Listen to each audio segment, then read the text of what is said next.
जय श्री कृष्णा दोस्तों। एक तोते के 5 अनमोल वचन हैं जो मानव जीवन के लिए बहुत लाभकारी हैं। तो ऐसे कौन से वह अनमोल वचन हैं?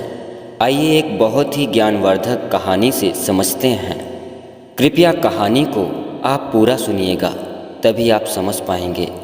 एक बार एक राजा अकेले ही कहीं जाने के लिए अपने राज्य से दूर निकल गया।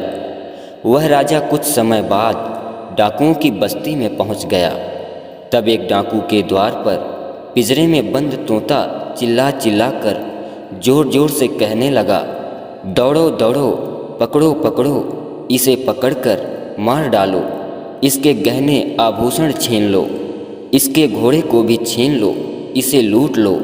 तोते की यह कठोर बातें सुनकर राजा समझ गया कि वह डाकुओं की बस्ती में पहुंच गया है। तो वह अपने घोड़े को पूरे गति के साथ दौड़ा दिया और वहां से निकल गया। डाकुओं ने राजा का कुछ दूर तक पीछा किया, लेकिन वो असफल रहे। समय बीता, 1 वर्ष व्यतीत हुए।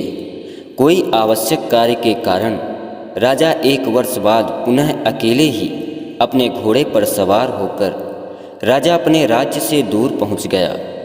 तो राजा ऋषि मुनियों के आश्रम के पास से गुजर रहा था। तो एक कुटिया के द्वार पर पिंजरे में बैठा तोता जोर जोर से बोल पड़ा, आइए राजन, आपका स्वागत है। सुनिए गुरुदेव, हमारे यहाँ अतिथि पधारे हैं, इनके लिए आसन लगाइए, इनको जलपान करवाइए। राजा को तोते की बात सुनकर बड़ा आश्चर्य हुआ। राजा तुरंत वहाँ पर रुक गया। तभी कुटिया से एक संत निकले। संत को देखकर राजा ने प्रणाम किया। ऋषि मुनियों ने राजा का स्वागत किया। राजा हाथ जोड़कर ऋषि मुनियों से पिछली बातों को बताया और बोले, हे मुनि श्रेष्ठ, एक ही जाति के पक्षी के स्वभाव में इतना अंतर क्यों है? ऋषि मुनियों के बोलने से पहले ही वह तोता बोल पड़ा, राजन, मैं वही तोता हूँ जो पिछले वर्ष डाकुओं की बस्ती में मैं आपको कठोर वचन बोल रहा था। उस दिन आपके वहाँ से जाने के बाद डाकुओं में किसी कारणवश वाद विवाद शुरू हो गया और आपस में ही लड़कर वो सभी डाकू मारे गए। उन सभी के मृत्यु के बाद मैं 3 दिन तक पिंजड़े में बंद भूख प्यास से तड़पता रहा। तभी वहाँ से ऋषि मुनि निकले, जिन्होंने मुझ पर दया करके अपने पास ले आए। हे राजन, मैं बहुत भाग्यशाली हूँ जो इन महान ऋषियों का मुझे संग मिला, और मैंने बहुत कुछ अच्छी बातें ऋषि मुनियों से सीखा भी है। मैंने जो भी कुछ सीखा है वह मैं आपको बता रहा हूँ। जीवन में आपसे कौन मिलेगा यह समय तय करता है। जीवन में आप किससे मिलेंगे यह आपका हृदय तय करता है। लेकिन जीवन में आप किन किन लोगों के हृदय में बसेंगे यह आपका व्यवहार तय करता है। हे राजन, इन संतों के साथ रहकर, इनके साथ सत्संग करके मैंने अपना अच्छा व्यक्तित्व और व्यवहार को बनाया है, ताकि जो भी मुझसे मिले मैं उनके हृदय में दीर्घकाल तक रह सकूं। अर्थात मेरे अच्छे व्यवहार के कारण दुनिया मुझे मेरे मरने के बाद भी याद करे। हे राजन, झूला जितना पीछे जाएगा ठीक उसी तरह उतना ही वह आगे जाएगा। इसी तरह सुख और दुख दोनों बराबर ही जीवन में आते जाते रहते हैं। जीवन का झूला अगर पीछे जाए तो मनुष्य को कभी डरना नहीं चाहिए, ना ही उस दुख के समय कोई गलत कदम उठाना चाहिए, क्योंकि वह जीवन का झूला ठीक उसी प्रकार आगे भी जाएगा, अर्थात सुखों की ओर भी जाएगा।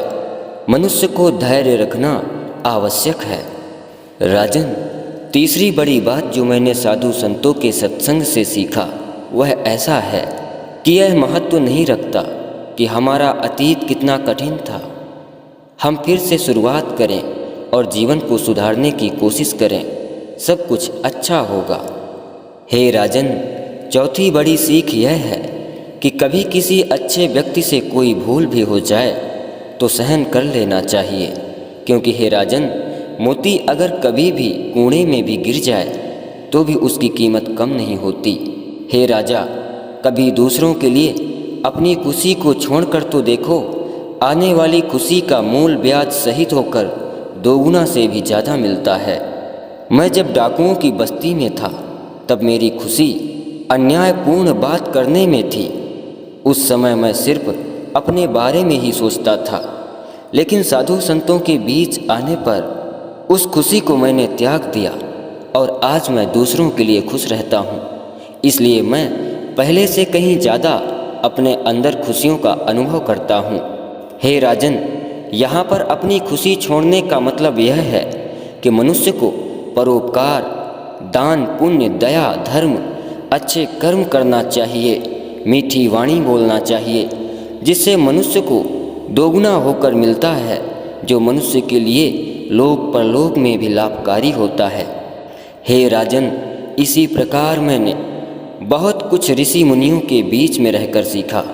तोते की यह बात सुनकर ऋषि मुनि और राजा बहुत प्रसन्न हुए। दोस्तों, हमारा भारत देश आदिकाल से ही ऋषि मुनियों, तपस्वियों का देश रहा है। मनुष्य कैसा भी हो, ऋषि मुनियों के सत्संग से वह ज्ञानी बन जाता है एवं उसका व्यवहार सुखद, सात्विक और सराहनीय हो जाता है।